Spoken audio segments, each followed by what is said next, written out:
Movie की शुरुआत में हम देखते हैं कि कैसे बेसिकली ओपनहाइमर मैनहट्टन प्रोजेक्ट को लीड करते हैं to make his first atomic bomb. Oppenheimer जिस समय एटॉमिक बम बना रहे थे, यूएस में सेकेंड वर्ल्ड वॉर का टाइम चल रहा था और बेसिकली अमेरिका, जर्मनी और रशिया से आगे बढ़ना चाहता था एटॉमिक बॉम्ब की रेस में और एटॉमिक एनर्जी की रेस में। भले ही वर्ल्ड वॉर टू जिसमें रशिया और अमेरिका एलाइज थे, तब भी अमेरिका रशिया को पसंद नहीं करता था क्योंकि अमेरिका कम्युनिस्ट को हेट करता था। बट इंटरेस्टिंगली जो ओपनहाइमर थे वो बेसिकली कम्युनिस्ट पार्टी के मेंबर थे। ओपनहाइमर एक लिबरल थे और कम्युनिस्ट विचारधारा से प्रेरित थे। वर्ल्ड वॉर टू के समय अमेरिका उनको हायर कर लेती है मैनहट्टन प्रोजेक्ट को हेड करने के लिए और एटॉमिक बम का क्रिएशन करने के लिए। मैनहट्टन प्रोजेक्ट काफ़ी बड़ा सक्सेसफुल रहता है और ओपनहाइमर उनकी टीम एटॉमिक बॉम्ब बनाने में कामयाब रहती है। जिसके बाद आपको पता ही होगा कि वर्ल्ड वॉर टू के एंड में अमेरिका ने जापान के हिरोशिमा और नागासाकी में 2 एटॉमिक बॉम्ब्स ड्रॉप किया था, जिन बॉम्ब्स को ओपनहाइमर टीम ने बनाया था। अगर आपको वर्ल्ड वॉर टू की हिस्ट्री के बारे में पता होगा तो आप जानते होंगे कि जापान पर एटॉमिक बॉम्ब्स गिराना एक काफ़ी कंट्रोवर्शियल डिसीजन था अमेरिका गवर्नमेंट की तरफ से, जहां पर हिटलर ने ऑलरेडी सुसाइड कर लिया था और वर्ल्ड वॉर टू लगभग ख़त्म हो गया था। पर तभी भी अमेरिका जापान पर एटॉमिक बॉम्ब गिराता है वर्ल्ड वॉर टू को जल्दी ख़त्म करने के लिए, क्योंकि वर्ल्ड वॉर टू का समय जापान जर्मनी के साथ फाइट कर रहा था और जर्मनी के हारने के बाद भी जापान सरेंडर नहीं कर रहा था। इसके अलावा जापान ने अमेरिका के एक पोर्ट पर्ल हार्बर में बॉम्ब गिरा दिया, जिसके बाद अमेरिका ने ये डिसाइड किया कि वो जापान को बॉम्ब गिराएगा विथ एटॉमिक बॉम्ब, जो कि काफ़ी कंट्रोवर्शियल डिसीजन था जैसे मैंने आपको बताया। बट एटॉमिक बॉम्ब के गिरने के बाद वर्ल्ड वॉर टू फाइनली ख़त्म हो जाता है।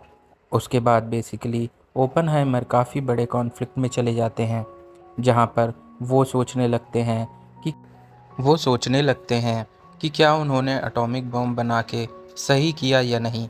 और उन्हें ऐसा लगता है जितने भी लोग जापान के अंदर मरे हैं उन सारे लोगों का ब्लड उनके हाथों है। ओपनहाइमर ने गीता को भी कोट किया था जब उन्होंने कहा था कि now I have become the destroyer of worlds. इसका मतलब ये है कि एटॉमिक बॉम्ब की क्रिएशन करने के बाद ओपनहाइमर डिस्ट्रॉयर ऑफ वर्ल्ड्स बन गए हैं। गीता के अंदर बेसिकली इसको श्री कृष्ण अर्जुन को कहते हैं जब अर्जुन हिचकिचा रहा था युद्ध में अपने भाई कौरवों से लड़ने के लिए।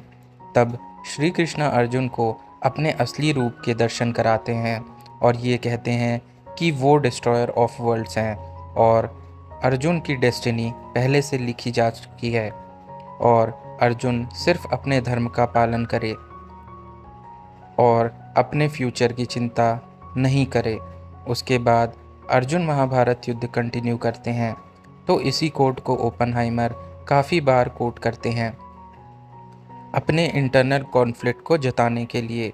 मूवी के लास्ट में हमें ऐसा बताया जाता है कि एटॉमिक बॉम्ब से गिरने के बाद ओपनहाइमर एटॉमिक एनर्जी को वेपनाइज करने के खिलाफ हो गए थे और चाहते थे कि एटॉमिक एनर्जी को अच्छे से कंट्रोल किया जाए। अमेरिकन गवर्नमेंट एटॉमिक बॉम्ब्स के बाद भी एक और बड़ा बॉम्ब बनाना चाहती थी, यानी कि hydrogen bomb. Basically atomic bombs यानी कि ए बॉम्ब न्यूक्लियर फिजन रिएक्शन से काम करता है, जहां बेसिकली हैवी मेटल्स के न्यूक्लियस को डिफरेंट पार्ट्स में तोड़ा जाता है जिससे कि एनर्जी रिलीज़ होती है। दूसरी तरफ हाइड्रोजन बॉम्ब के अंदर न्यूक्लियर फ्यूजन रिएक्शन होता है, जहां पे काफ़ी सारे छोटे एलिमेंट्स जाके एटम्स को एक दूसरे से मर्ज किया जाता है, जिसके बाद एनर्जी रिलीज़ होती है। तो बेसिकली ओपनहाइमर हाइड्रोजन बॉम्ब बनाने के खिलाफ थे। इस चीज़ को लेकर अमेरिकन गवर्नमेंट ज़्यादा खुश नहीं थी। इसके बाद ओपनहाइमर को एक रशियन स्पाई बनाने की साजिश की जाती है बाय द एएसी चेयरमैन, जिसको कि इस मूवी के अंदर रॉबर्ट डाउनी जूनियर प्ले किया है। मूवी में हमें बताया गया है कि ओपनहाइमर एक लिबरल थे और कम्युनिस्ट विचारधारा से प्रेरित थे। इस चीज़ को बेस बना के ओपनहाइमर के ऊपर एक केस चलता है उन्हें एक रशियन स्पाई डिक्लेयर करने के लिए, बट ओपनहाइमर के अगेंस्ट कोई कॉन्क्रीट प्रूफ नहीं मिल पाता है। पर तब भी ओपनहाइमर को सिक्योरिटी क्लियरेंस नहीं मिलता है और वो वापस से अमेरिकन एएसी के पार्ट नहीं बन पाते हैं, यानी कि अमेरिकन एटॉमिक एनर्जी रिसर्च के पार्ट नहीं बन पाते हैं। जिसके बाद अमेरिका आगे जाके हाइड्रोजन बॉम्ब्स का इन्वेंशन करता है, एटॉमिक बॉम्ब का टेस्ट भी करता है इन 1950s। ओपनहाइमर के मना करने के बाद भी और आज के समय countries like United kingdom, USA, Russia और इवन इंडिया, चाइना और पाकिस्तान के पास भी हाइड्रोजन बॉम्ब की टेक्नोलॉजी एग्जिस्ट करती है।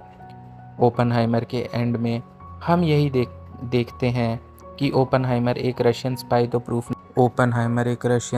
प्रूफ नहीं होते हैं, पर तब भी उन्हें एसी का पार्ट नहीं बनाया जाता है और ओपनहाइमर मैनहट्टन प्रोजेक्ट के बाद एटॉमिक एनर्जी पे रिसर्च नहीं करते हैं, पर तब भी उन्हें एक मेडल और कॉन्सोलेशन प्राइज़ फ्यूचर में जाकर मिलते हैं।